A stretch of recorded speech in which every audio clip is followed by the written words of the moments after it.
اے میرے قید خانے کے رفیقو، تم میں سے ایک جو پہلا خواب بیان کرنے والا ہے وہ تو اپنے آقا کو شراب پلایا کرے گا، اور جو دوسرا ہے وہ سولی دیا جائے گا اور پرندے اس کا سر نوچ کھائیں گے۔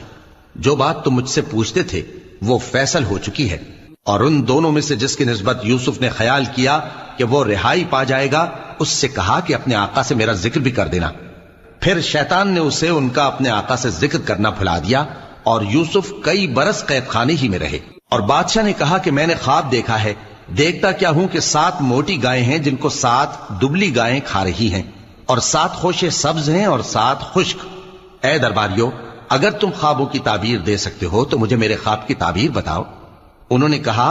یہ خواب تو پریشان خیالی سے ہیں اور ہمیں ایسے خوابوں کی تعبیر نہیں آتی۔ اور وہ شخص جو دونوں قیدیوں میں سے رہائی پا گیا تھا اور جسے مدت کے بعد وہ بات یاد آ گئی، بول اٹھا کہ میں آپ کو